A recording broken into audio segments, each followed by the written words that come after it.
প্রিয় উচ্চ মাধ্যমিক শিক্ষার্থী বন্ধুরা, তোমরা যারা 2025 সালে ফাইনাল পরীক্ষা দেবে, তোমাদের জন্য আজকের এই ইতিহাসের 8 মার্কসের সাজেশনটি মোস্ট ইম্পর্টেন্ট।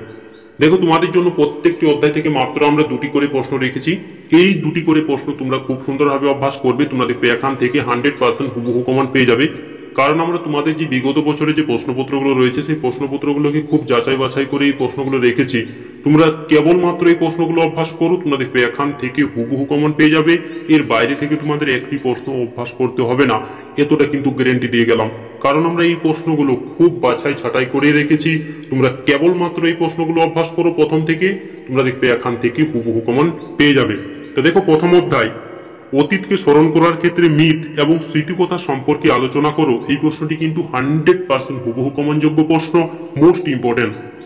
জাদুঘর বলতে কি বোঝো? অতীত পুনর্গঠনে জাদুঘরের ভূমিকা আলোচনা করো।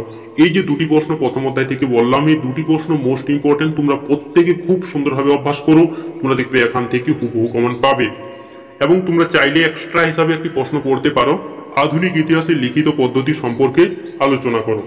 তারপরে দেখো, দ্বিতীয় অধ্যায়, সাম্রাজ্যবাদ সম্পর্কে লেনিনের ও হবসনের তত্ত্ব আলোচনা করো। এই প্রশ্নটি কিন্তু খুব গুরুত্বপূর্ণ প্রশ্ন, তোমাদের প্রত্যেককে বলবো এই প্রশ্নটি কিন্তু তোমরা খুব সুন্দরভাবে অভ্যাস করবে। সাম্রাজ্যবাদ বলতে কি বোঝো? সাম্রাজ্যবাদ উদ্ভবের কারণগুলি সংক্ষেপে আলোচনা করো। এই যে দুটি প্রশ্ন, এই দুটি প্রশ্ন দ্বিতীয় অধ্যায় থেকে তোমাদের খুব সুন্দরভাবে অভ্যাস করতেই হবে। এবং এখনই বলে গেলাম যে এই দুটি প্রশ্নের মধ্যে তোমরা একটি প্রশ্ন কিন্তু হুবহু কমন পাবে। এবং দেখো, একটি এক্সট্রা প্রশ্ন রয়েছে, টিকা লেখো উপনিবেশবাদের সঙ্গে সাম্রাজ্যবাদের সম্পর্ক। তো তোমরা দ্বিতীয় অধ্যায় থেকে এই দুটি প্রশ্নের সাথে সাথে এই প্রশ্নটিও পড়ে নেবে, তোমরা দেখবে এখান থেকে হুবহু কমন পেয়ে যাবে।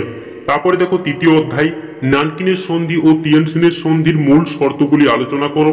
Most important, British east India কোম্পানির আমলে ভারতের ভূমি রাজস্ব ব্যবস্থা সংক্ষিপ্ত পরিচয় দাও। এই যে দুটি প্রশ্ন, এই দুটি প্রশ্ন মোস্ট ইম্পর্টেন্ট তৃতীয় অধ্যায় থেকে। তারপরে দেখো, চতুর্থ অধ্যায়, আলিগড় আন্দোলনের একটি সংক্ষিপ্ত বিবরণ দাও। সমাজ সংস্কারক হিসাবে রাজা রামমোহন রায়ের অবদান আলোচনা করো। এই দুটি প্রশ্ন চতুর্থ অধ্যায় থেকে মোস্ট ইম্পর্টেন্ট। এর বাইরে তোমাদের অন্য কোনো প্রশ্ন অভ্যাস করতে হবে না, কারণ আমরা এই প্রশ্নগুলো খুব বাছাই ছাঁটাই করে এখানে রেখেছি। তারপরে দেখো, পঞ্চম অধ্যায়, 1919 খ্রিস্টাব্দে ম্যান টু ট্রান্সপোর্ট সংস্কারের বৈশিষ্ট্যগুলি লেখো। এই আইনের ত্রুটিগুলি আলোচনা করো। Most important. রাওলাট আইনের উদ্দেশ্য কি ছিল? গান্ধীজি কেন এই আইনের বিরোধিতা করেছিলেন? আলোচনা করো।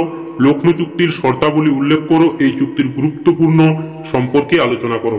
তবে দেখো, প্রথমে যে দুটি প্রশ্ন রয়েছে, এক দাগে এবং দুই দাগে, এই দুটি প্রশ্ন করলেই তোমরা হুবহু কমন পাবে, এতটা কিন্তু বলে গেলাম।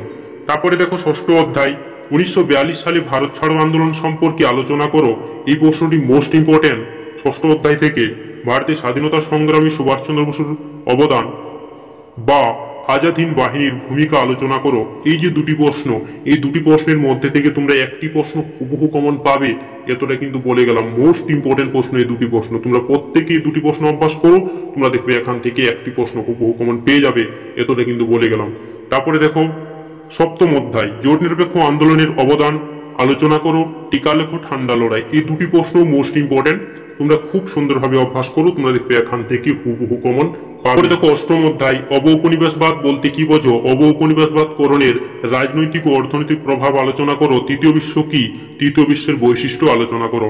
এই যে দুটি প্রশ্ন অষ্টম অধ্যায় থেকে আমরা রেখেছি, এই দুটি প্রশ্নের মধ্যে থেকে তোমরা হুবহু কমন পেয়ে যাবে, কারণ এই দুটি প্রশ্ন মোস্ট ইম্পর্টেন্ট। খুব বাছাই ছাঁটাই করে আমরা এই প্রশ্নগুলো রেখেছি।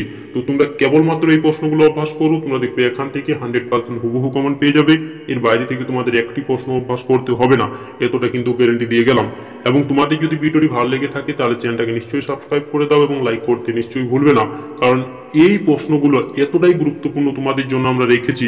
এই প্রশ্নগুলো তোমরা কেবলমাত্র অভ্যাস করো, তোমরা দেখবে এখান থেকে হুবহু কমন পেয়ে যাবে। তো দেখে নাও, এই প্রশ্নগুলো তোমরা খুব সুন্দরভাবে অভ্যাস করো।